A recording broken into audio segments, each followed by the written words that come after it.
Sophie, la comtesse de Wessex, a été surnommée l'arme secrète de la famille royale, après avoir apporté son soutien à une campagne de sensibilisation à l'impact de la ménopause. Cette semaine, Sophie a participé à une discussion pour soutenir la campagne Menopause Workplace Pledge, lancée par l'association caritative Wellbeing of Women, l'une des parrainages de la comtesse. La campagne vise à sensibiliser aux effets de la ménopause sur les femmes actives qui quittent souvent leur emploi en raison de ses effets physiques. L'association demande également aux entreprises de signer l'engagement dans le cadre du mois mondial de sensibilisation à la ménopause. Sophie a déclaré, « Les femmes qui doivent quitter leur lieu de travail à cause de la ménopause est tragique. Nous sommes fabuleuses dans la quarantaine, et nous sommes encore plus fabuleuses dans la cinquantaine, la soixantaine et la soixantaine et nous devons célébrer cela et maintenir les opportunités pour les femmes.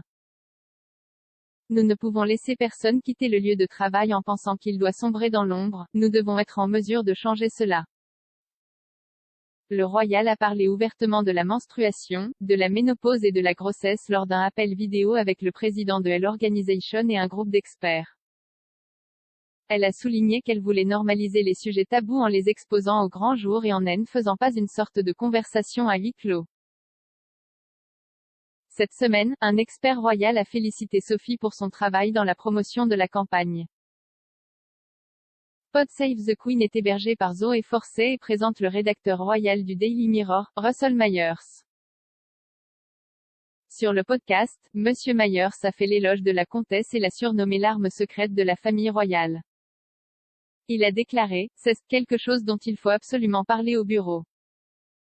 Je l'admettrai volontiers en tant qu'homme, c'est quelque chose dont je n'étais pas trop conscient.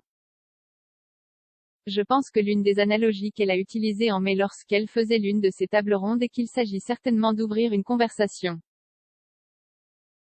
Eh bien, c'est une ample occasion de faire de cette partie d'une conversation quotidienne plus inclusive et plus tolérante ce que les autres ressentent à différents moments et je pense que c'est quelque chose dont elle va parler davantage.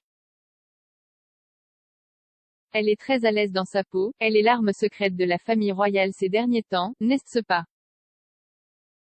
Les symptômes de la ménopause comprennent l'anxiété, le brouillard cérébral, une mauvaise concentration, la fatigue et les bouffées de chaleur. En mai, la comtesse est devenue mécène du bien-être des femmes, qui cherche à améliorer la vie des femmes.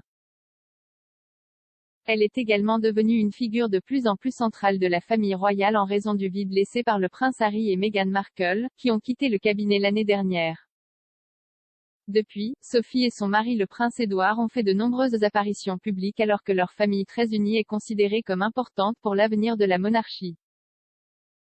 Monsieur Myers a suggéré que Harry et Meghan ont laissé un espace à Sophie pour marteler à la maison des causes qui lui tiennent à cœur.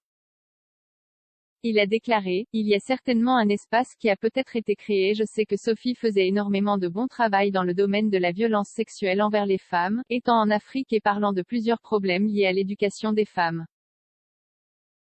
C'est une autre opportunité fantastique d'utiliser l'espace qui a été créé grâce au Sussex pour vraiment marteler les causes qui lui tiennent à cœur. Elle pense que ce ne sont pas seulement les femmes d'un certain âge qui devraient en parler, ce ne sont pas seulement les mères à leurs filles, ou les femmes qui doivent expliquer ce qu'elles ressentent tout le temps. Cela devrait être pour nous d'avoir une conversation honnête et qu'elle se déroule sur le lieu de travail. » Pour vous abonner à Pod Save the Queen, rendez-vous sur votre fournisseur de podcast habituel.